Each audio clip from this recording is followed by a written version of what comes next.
নমস্কাৰ আপোনালোক সকলোকে পুনৰবাৰ স্বাগতম জনাইছো মই দিলদাৰ বন্ধুসকল পলগতে চাহগজিৰ সন্ধিয়াৰ 7টা খুবই গুৰুত্বপূৰ্ণ খবৰ প্ৰথমটো খবৰ দেশত পতন হ'বলৈ গৈ আছে বিজেপি চৰকাৰ লোকসভা নিৰ্বাচনৰ পিছৰ পৰা অহংকাৰ ভাঙিছে বিজেপিৰ আৰু এইবাৰ হাৰিয়ানাৰ প্ৰতিটো গাঁৱত বিজেপিৰ প্ৰৱেশ নিষিদ্ধ কৰা হৈছে এই ডাঙৰ মন্তব্য দিল্লীৰ প্ৰাক্তন মুখ্যমন্ত্ৰী তথা আম আদমি পাৰ্টিৰ মুৰব্বী অৰবিন্দ কেজৰিৱালৰ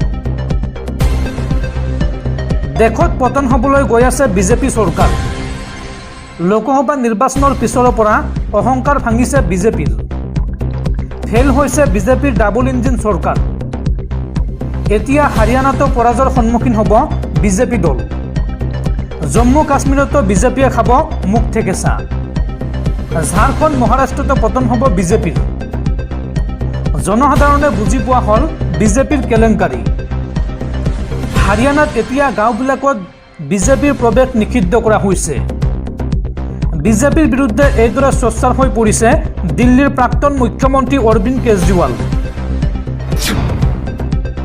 পৰৱৰ্তী খবৰ মহাযুদ্ধত এইবাৰ অকলশৰীয়া হৈ পৰিছে ইজৰাইল ইখনৰ পাছত সিখন ৰাষ্ট্ৰই বিৰোধিতা কৰিছে ইজৰাইলক আমেৰিকাৰ পিছত এইবাৰ ফ্ৰান্সেও সকিয়নি দিলে ইজৰাইলক লেবাননক দ্বিতীয় গাজালৈ পৰিণত কৰিব নিদিয়াৰ হুংকাৰ ফ্ৰান্সৰ বিশ্বৰ ইখনৰ পাছত সিখন ৰাষ্ট্ৰই বিৰোধিতা কৰিছে ইজৰাইলক আমেৰিকাৰ পিছত এইবাৰ ফ্ৰান্সেও সকিয়নি দিলে ইজৰাইলক ইজৰাইলৰ বিৰুদ্ধে অস্ত্ৰ শস্ত্ৰ যোগানত নিষেধাজ্ঞা ফ্ৰান্সৰ বিশ্বৰ কোনো দেশে ইজৰাইলক যোগান ধৰিব নালাগে অস্ত্ৰ শস্ত্ৰ কোনো দেশে ইজৰাইলক যোগান ধৰিব নালাগে অস্ত্ৰ শস্ত্ৰ এই মন্তব্য কৰিছে ফ্ৰান্সে লেবাননত থকা ফ্ৰান্সৰ গেষ্ট ষ্টেচনত আক্ৰমণ চলাইছিল ইজৰাইলে আৰু এই আক্ৰমণৰ পাছতে ইজৰাইলৰ বিৰুদ্ধে সৰব হৈ পৰিছে ফ্ৰান্সৰ ৰাষ্ট্ৰপতি ইমানুৱেল মেক্ৰন লেবাননক দ্বিতীয় গাজালৈ পৰিণত কৰিব নিদিয়াৰ হুংকাৰ ফ্ৰান্সৰ পৰৱৰ্তী খবৰ অসমৰ ডি ফুটাৰ আৰু ডিটেনশ্যন কেম্প কংগ্ৰেছৰ সৃষ্টি কংগ্ৰেছে সৃষ্টি কৰিছে ডি ফুটাৰ আৰু ডিটেনশ্যন কেম্প আৰু কংগ্ৰেছে চৰল লোকক ভূমিৰ পট্টা দিয়া হ'লে আজি বিজেপিয়ে উচ্ছেদ চলাব নোৱাৰিলেহেঁতেন কংগ্ৰেছৰ বিৰুদ্ধে এই বিস্ফোৰক অভিযোগ উত্থাপন কৰিছে বিধায়ক মজিবুৰ ৰহমানে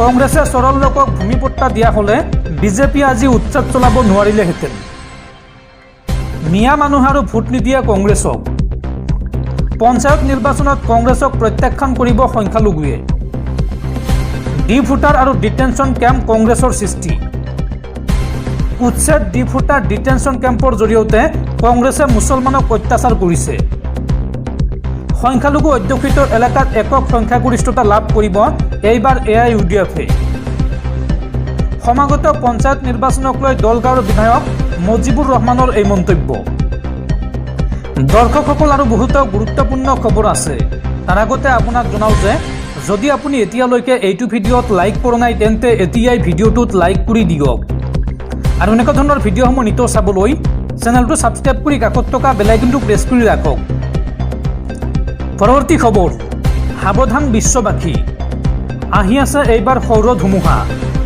ধুমুহাই আঘাত কৰিব পৃথিৱীক আৰু এই সন্দৰ্ভত বিশ্ববাসীলৈ সতৰ্কবাণী জাৰি কৰিলে আমেৰিকাৰ মহাকাশ গৱেষণা সংস্থা নাছাই এই সৌৰ ধুমুহাৰ ফলত ৰেডিঅ' ব্লেক আউট বিদ্যুৎ বিচ্ছিন্ন আৰু ইণ্টাৰনেটত বিসংগতিয়ে দেখা দিয়াৰ সম্ভাৱনা আছে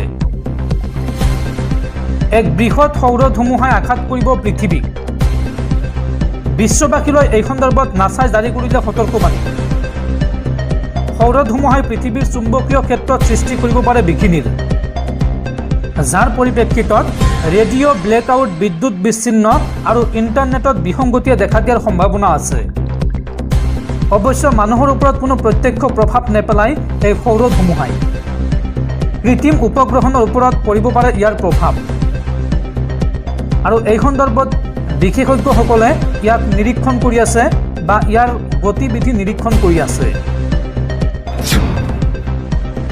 পৰৱৰ্তী খবৰ মোদী চৰকাৰক পুনৰ খুৰদাৰ সমালোচনা কংগ্ৰেছ নেতা ৰাহুল গান্ধীৰ মোদী চৰকাৰৰ বিৰুদ্ধে 10টাকৈ বিস্ফোৰক অভিযোগ কংগ্ৰেছ নেতা ৰাহুল গান্ধীৰ ৰাহুল গান্ধীয়ে এই সন্দৰ্ভত কয় যে চক্ৰবিহুৰ দ্বাৰা সমগ্ৰ দেশক 6জন লোকে চলাই আছে যিয়ে দেশৰ 90% লোকৰ ৰাস্তা বন্ধ কৰি দিলে। মোদী চৰকাৰ তথা বিজেপিৰ বিৰুদ্ধে দহটাকৈ ডাঙৰ মন্তব্য কংগ্ৰেছৰ যুৱৰাজ ৰাহুল গান্ধীৰ। ৰাহুল গান্ধীয়ে কয় যে মই জাতিগত লোকপিয়লৰ কথা ক'লেই বিজেপিয়ে বেয়া পায়। দেশত জাতিগত লোকপিয়ল হোৱাটো নিবিচাৰে বিজেপিয়ে।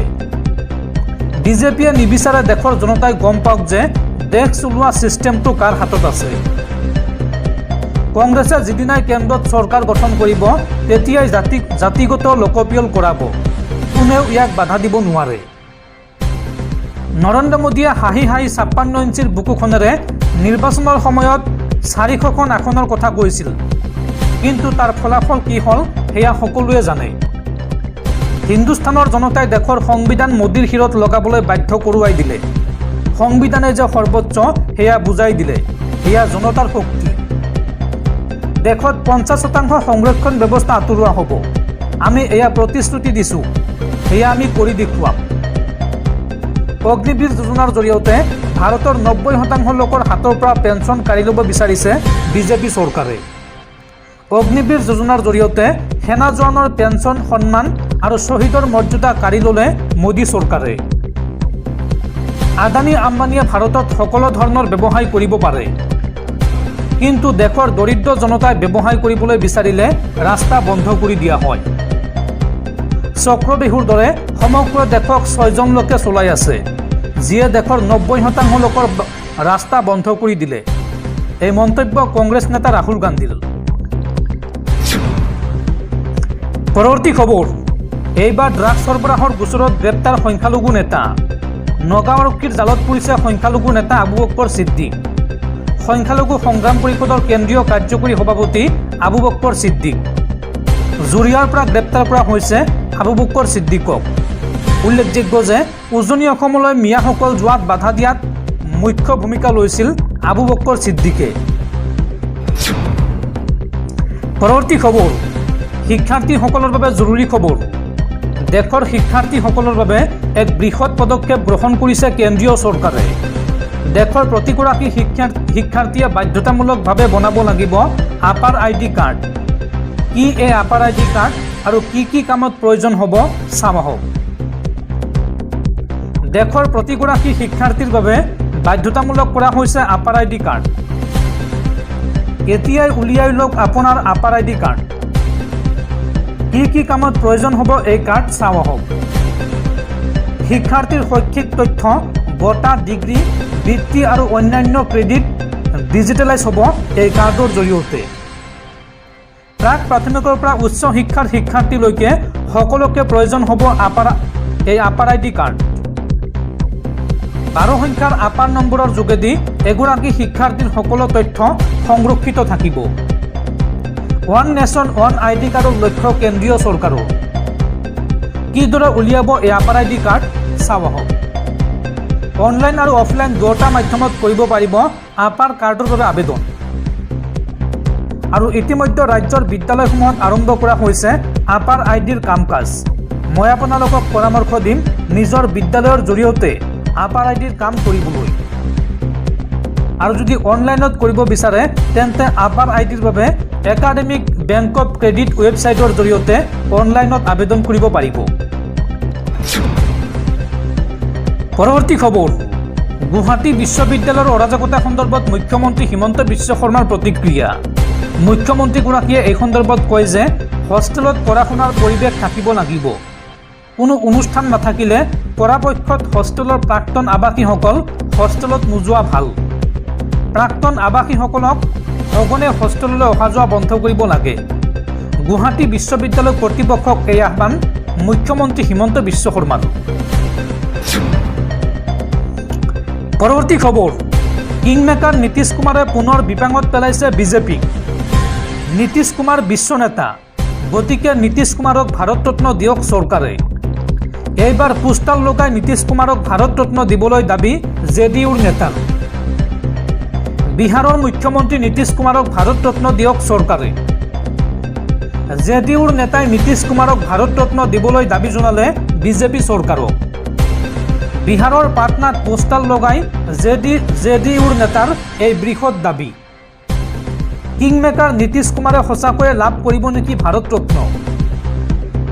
জেডিউৰ সাধাৰণ সম্পাদক চতু সিঙৰ মতে নীতিশ কুমাৰ এগৰাকী বিশ্ব নেতা। বিহাৰৰ মুখ্যমন্ত্ৰী নীতিশ কুমাৰে সমগ্ৰ বিশ্বতে নাম অৰ্জন কৰিছে। আমেৰিকা, ব্ৰিটেইন, কানাডা সকলোতে নীতিশ কুমাৰ জনপ্ৰিয় হৈছে। বিহাৰৰ উন্নয়নত লোৱা ভূমিকাৰ বাবে ভাৰত ৰত্ন দিয়ক নীতিশ কুমাৰক। আৰু এতিয়া কিংমেকাৰ নীতিশ কুমাৰক সন্তুষ্ট কৰিবলৈ কি কৰিব মোদী চৰকাৰে সেয়া পৰৱৰ্তী সময়ত লক্ষণীয় হ'ব। উল্লেখযোগ্য যে NDAত চামিল হৈ ইতিমধ্যে বিহাৰৰ বাবে হাজাৰ হাজাৰ কোটি টকা মোকলাই আনিলে নীতিশ কুমাৰে। আৰু এতিয়া চৰকাৰ ৰক্ষা কৰিবৰ বাবে এটাৰ পাছত আনটো দাবী পূৰণ কৰিব নেকি মোদী চৰকাৰে?